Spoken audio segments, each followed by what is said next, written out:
As a captain you should have been encouraged कि इसने तो 6 रन दिए हैं, और उसके बाद आपने जब ये देख लिया कि हारिस का आज रिदम नहीं आ रहा, उसको रन्स हो रहे हैं, तो आपको जो है नवाज से डेफिनेटली बॉलिंग करवानी चाहिए, खुद भी करनी चाहिए थी। 2 लेफ्ट हैंडर आप अगर साइम अयूब 3 ओवर में 16 रन्स दे रहे हैं और बैट्समैनों के लिए एक छक्का उसको पड़ा है, मुश्किल डाल रहा है, तो फिर अगर लेफ्ट आर्म स्पिनर है और उसका गेंद टर्न हो रहा है तो व्हाई नॉट बॉल हिम। 100 करने के बाद उनकी 11 की एवरेज बन रही है, एवरेज 11 की बन रही है। पाकिस्तान टीम का ये स्टैंडर्ड हो गया है।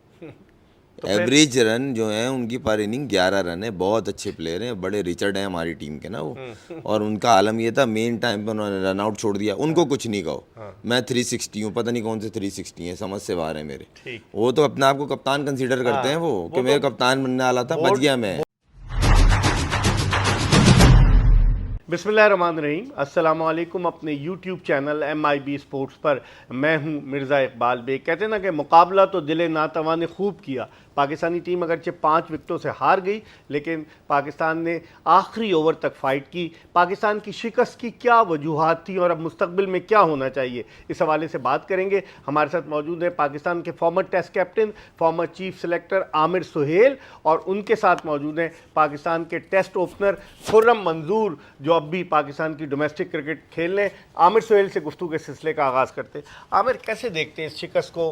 पिछला मैच, पहला मैच 7 विकेटों से, दूसरा 6 विकेटों से, आज 5 विकेटों से हारे, लेकिन फाइट तो की, लेकिन गलतियां बहुत की हैं, बहुत गलतियां। और मैं समझता हूं कि आप जब बैटिंग कर रहे थे उस स्टार्ट के बाद जिस तरह आपने विकेटें गंवाई, एक बहुत बड़ा मौका था कि आप 170-75 के करीब रन्स करते, तो ये मैच आपकी पॉकेट में था, लेकिन अनफॉर्चुनेटली वो नहीं हो सका। लेकिन आपको बॉलर्स को क्रेडिट देना होगा कि उन्होंने भरपूर तरीके से जो है वो बॉलिंग की, जान मारी। फील्डर्स ने भी अच्छी की, ठीक है। एक दो जो चांसेस थे वो बहुत क्रूशल थे। वो अगर हम लोग वो अपॉर्चुनिटीज़ को ग्रैब कर लेते तो फिर अभी भी हमारा जीतने का चांस था। लेकिन हैविंग सेड दैट, मैं समझता हूँ कि इंडिया की टीम नंबर 1 रैंकिंग में, उनमें पोटेंशियल भी ज़्यादा था और सारे उन्हीं को फेवरेट दे रहे थे। पाकिस्तान को कोई भी जो है चांस नहीं दे रहा था कि वो ये एशिया कप जीतेंगे। लेकिन आपको तारीफ़ करना होगी पाकिस्तान के बॉलर्स की कि उन्होंने इस मैच को जो है इतनी देर तक खींचा। खुर्रम, आप क्या कहेंगे? पाकिस्तान का वीक लिंक जो था वो कप्तानी नज़र आया, क्योंकि मोहम्मद नवाज़ से पूरे टूर्नामेंट में 12 ओवर्स कराए। उन्होंने 10 विकेटें ली थी जो ट्राई नेशन था, और उसमें आखिरी मैच में तो मैन ऑफ द मैच भी रहे थे, लेकिन 12 ओवर्स उनसे कराए गए, 2 विकेटें उनकी। क्या उनको सही तरीके से यूटिलाइज़ किया गया? नहीं, मुझे कहीं भी नहीं लगा, और कहीं ना कहीं उन पर उनका शायद कॉन्फिडेंस नहीं था बड़ी टीम के अगेंस्ट। मुझे ऐसा लगा जिस तरह उन्होंने ट्राई नेशन में बॉलिंग की थी और स्पेशली फाइनल में जिस तरह बॉलिंग की, सही है, वैसी पिच नहीं थी, मगर आपका वो मेन टीम का पार्ट था, उस पर आप डिपेंड कर रहे थे। आप उसको बॉल देते, मार खाने के बाद डिसीजन लेते ना। आपने 2 मैचों में स्ट्रेट अवे 1 ओवर नहीं कराया, तो इसका मतलब आप गलत बोल रहे हैं, या तो उस टाइम गलत थे या आप गलत हैं। दूसरी बात यह है कि अगर आपने उसको अपनी टीम की कोर बनानी है ना, तो उसको माइंड सेट क्लियर होना चाहिए कि वो बॉलिंग करेगा या नहीं करेगा। आप खुद ग्राउंड में डाउटफुल थे। फिर जब रिक्वायरमेंट थी, specially against 2 left handed batsman के अगेंस्ट, आपको आना चाहिए था। आप खुद ग्राउंड में छुप रहे थे। मैं तो छुपने का लफ्ज़ इसलिए इस्तेमाल कर रहा हूँ, पिछले मैच में जहाँ ज़रूरत नहीं थी, छोटी टीम थी, छोटे नाम थे, खुद ओवर करने आ गए थे। यहाँ पे जहाँ एक्चुअली में ज़रूरत थी पाकिस्तान को 4 ओवर की आपकी, वही दोनों लेफ्ट हैंडेड बैट्समैन मैच को किनारे पे लगा के चले गए। तो या तो बच लें या तो फिर पाकिस्तान के लिए खेल फ्रंट से लीड करें। फिर देखिए, कप्तान अगर आपका डरपोक होगा ना, तो रिजल्ट इससे ही बुरे आएंगे। ये तो शुरुआत है सिर्फ।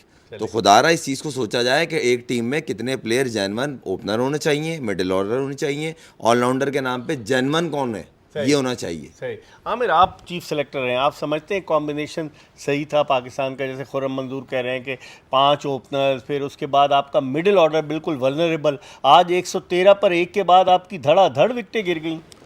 देखिए, अगर कॉम्बिनेशन ठीक होता तो आपको ये प्रॉब्लम्स तो ना आते। अब ये देखें कि ये वाला प्रॉब्लम आपको ये कल से नहीं है। आप बांग्लादेश सीरीज़ को उठा लें, फिर आप वेस्ट इंडीज़ की सीरीज़ उठा लें, आपके मिडिल ऑर्डर में प्रॉब्लम रहे। बीच में थोड़ा सा आपको जो है नवाज़ रन्स करके दे रहे थे, हसन नवाज़, वो भी आके बिल्कुल ऑफ द बॉल चले गए। सो अब जो चीज़ करने वाली है, आपको वेल राउंडेड प्लेयर्स लेके आने हैं जिनमें एबिलिटी हो कि अगर चौका या छक्का नहीं मिल रहा तो सिंगल दुक्का भी करना आना चाहिए। कप्तानी के बारे में आप क्या कहें? देखिए कप्तानी बिल्कुल आपने भी की है पाकिस्तान देखिए की कप्तानी बिल्कुल देयर आर सम डिसीजन, जिस तरह अभी खुरम ने कहा कि नवाज जब हम लोग लाइव प्रोग्राम कर रहे थे, जब उसने आके पहला बॉल किया और उसका इतना गेंद टर्न हुआ है, उसके बाद as a captain you should have been encouraged कि इसने तो 6 रन्स दिए हैं, और उसके बाद आपने जब ये देख लिया कि हारिस का आज रिदम नहीं आ रहा, उसको रन्स हो रहे हैं, तो आपको जो है नवाज से डेफिनेटली बॉलिंग करवानी चाहिए, खुद भी करनी चाहिए थी। 2 लेफ्ट लेकिन हैंडर आप अगर साइम अयूब 3 ओवर में 16 रन्स दे रहे हैं और बैट्समैनों के लिए एक छक्का उसको पड़ा है, मुश्किल डाल रहा है, तो फिर अगर लेफ्ट आर्म स्पिनर है और उसका गेंद टर्न हो रहा है तो व्हाई नॉट बॉल हिम। सो कुछ चीज़ें हैं जिसके ऊपर जो है वो आप क्वेश्चन डेफिनेटली कर सकते हैं, और एज ए कैप्टन जो है ऐसे मौक़ों के ऊपर जो मैं समझता हूँ जो जहाँ पे वो थोड़ा सा पीछे रह गया, जब 3 आउट किए हुए तो उन्होंने दोबारा से अपनी इनिंग्स को बिल्ड करना है, तो वहाँ पे आपने सिंगल रोकनी है, स्लिप नहीं थी, सिंगल्स नहीं रुक रही। जब आपने इंटेंशन देख ली बैट्समैनों की वो अभी सिंगल कर रहे हैं, तो फिर आप उनको फोर्स करते जाओ, बड़ा हिट मारने की ट्राई करो, उसमें आपका चांस था। खुरम आप क्या समझते हैं? बिल्कुल आमिर सही करें, ना स्लिप ली, 20 पे 3, जिनमें के जो अभिषेक शर्मा, सूर्या कुमार यादव और शुभमन गिल आउट हो गए थे, और वहाँ से आपने मैच जाने दिया।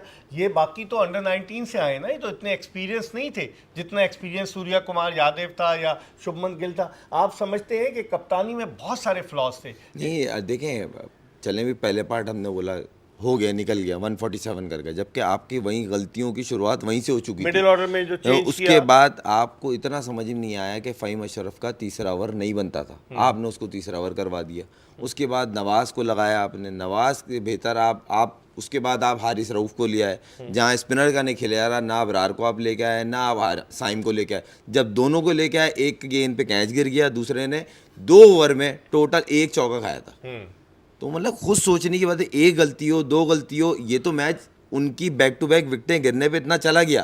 अगर ऊपर से वो टिक जाते तो मुश्किल से 13-14 ओवर का ही मैच था ये। तो ये सोचना चाहिए कि पहली बात तो किसी के अगेंस्ट बात नहीं हो रही है, लेकिन मगर पाकिस्तान टीम की परफॉर्मेंस को लेके हम बात कर रहे हैं ना, तो अफसोस होता है कि आपकी अभी मैंने पहले दिन बात कही थी एशिया कप जब शुरू हो रहा था कि हमारी टीम का कैप्टन वो है जिसकी टीम में जगह नहीं बन रही, प्लेइंग 11 में जगह नहीं बन रही। हम उसके खिलाफ नहीं है, प्लेयर बहुत अच्छा है, मगर उसकी वजह से सारा बैटिंग ऑर्डर आगे पीछे हो रहा था। सही वो आके अपनी छोड़ के हारिस को डिफेंड कर रहा है, वो 7 नंबर पे। भाई आपने 5 ओपनर लेके क्यों गए हो फिर? आमिर, क्या आप समझते हैं कि इस शिकस्त के बाद बाबर आजम और रिजवान की वापसी देखते हैं, क्योंकि बड़ा इंपॉर्टेंट इवेंट है, सिर्फ 4 महीने रह गए हैं वर्ल्ड कप। देखिए आपने ये देखना ना कि वो आपकी स्कीम ऑफ थिंग्स में आ रहे हैं। अगर आपके पास मिडिल ऑर्डर में प्रॉब्लम है तो उनके बारे में डेफिनेटली सोचा जा सकता है। आई मीन ये नहीं कि आपने उनको हमेशा के लिए ड्रॉप कर दिया, डिस्कार्ड कर दिया।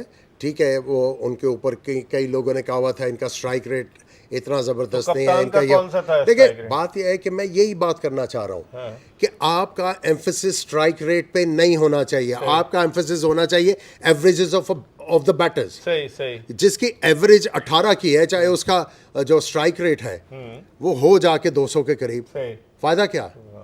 अच्छा, एक चीज़ और बताएं, आप हारिस को देखते हैं जिस तरह की उनकी परफॉर्मेंस रही, आज भी रन आउट एक हो सकता था, और जैसी उनकी बैटिंग रही, वो सलमान आगा कहते हैं कि जी उनके नंबर पे नहीं खिलाया, लेकिन आप समझते हैं कि बाकी भी विकेट कीपर्स हैं, उनको इतने मौके मिले, आप समझते हैं मजीद मिलने चाहिए? देखें ओपनर है आपका फ़खर जमान, वो भी 5वें 4थे नंबर, 3रे नंबर, 5वें नंबर पे भी खेला।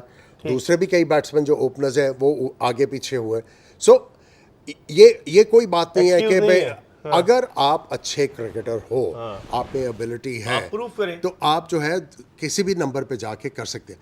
देखिए एक मैच में जो बांग्लादेश के खिलाफ मैच था उसमें हारिस ने सेंसिबल बैटिंग की, that was the only time कि उन्होंने रिस्पॉन्सिबिलिटी से बैटिंग की। मैं ये समझता हूँ जो हमारा कल्चर चेंज होना है, हमें इंस्टेड ऑफ अग्रेसर्स और दूसरे प्लेयर्स, हमने रिलायबल प्लेयर्स को देखना है। रिलायबल प्लेयर कौन है बंदा जिसको आप 10 मैच खिलाएंगे वो आपको 4 एटलीस्ट जितवाएगा। खुरम, आप क्या समझते हैं? मोहम्मद हारिस ने बड़ा मायूस किया, उनको बहुत सपोर्ट मिलता रहा, उन्होंने गद्दाफी स्टेडियम लाहौर की पाटा विकेट पर बांग्लादेश के खिलाफ सेंचुरी की, और फिर वो बांग्लादेश के दौरे पर गए, वेस्ट इंडीज़ गए, लेकिन मायूस नहीं हुए आप? ठीक है, कहीं भी कंसिस्टेंट कहीं भी नहीं दिखे वो। अगर वो 100 करने के बाद उनकी 11 की एवरेज बन रही है, एवरेज 11 की बन रही है, पाकिस्तान टीम का ये स्टैंडर्ड हो गया है। एवरेज रन जो है उनकी पर इनिंग 11 रन है, बहुत अच्छे प्लेयर हैं, बड़े रिचर्ड हैं हमारी टीम के ना वो।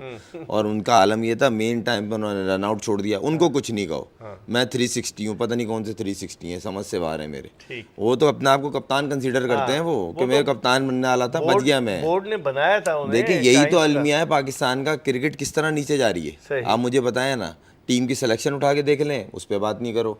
टीम की परफॉर्मेंस, प्लेयरों की बात करें, उस पर बात नहीं करो। भाई बात क्यों करें फिर?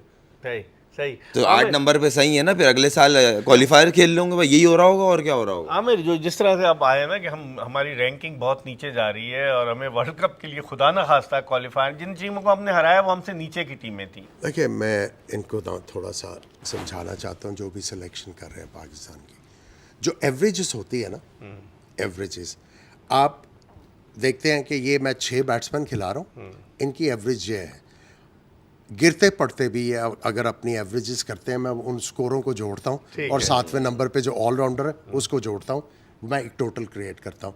उसके बाद मैं अपने आप को ये पूछता हूँ एज ए सेलेक्टर कि बहुत इजी विकेट है, क्या मैं इस तरह के बॉलर टीम में डाल रहा हूँ जो इसको आराम से अगली टीम को इस पे आउट कर लेंगे?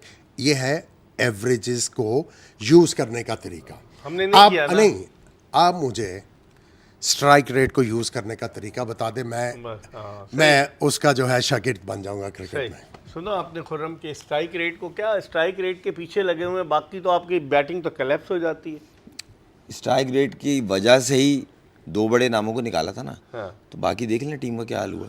अब आखिरी वो कम से कम कंसिस्टेंट तो थे। 50 रन की एवरेज है, 50-52 की एवरेज बहुत होती है। कहना आसान है, करना बहुत मुश्किल काम है। बाहर बैठ के सब कुछ आसान लग रहा होता है। आप समझते हैं आना चाहिए बाबर को, रिजवान को? मिडिल ऑर्डर में तो बनती है जगह। आपको स्टेबल प्लेयर चाहिए जो एटलीस्ट जिस पे आप ट्रस्ट कर सकें। जाते विकेट नहीं मिलेगी, थोड़ा पार्टनरशिप लगेगी। हाँ, ऊपर नंबर पे आपको प्रॉब्लम, मगर इस जगह इन कंडीशन में तो उन्हीं की कंडीशन थी। सिलेक्शन कमेटी ये तो सोच के सिलेक्टर ने सिलेक्शन करे कि किन कंडीशंस में जा रहे हैं।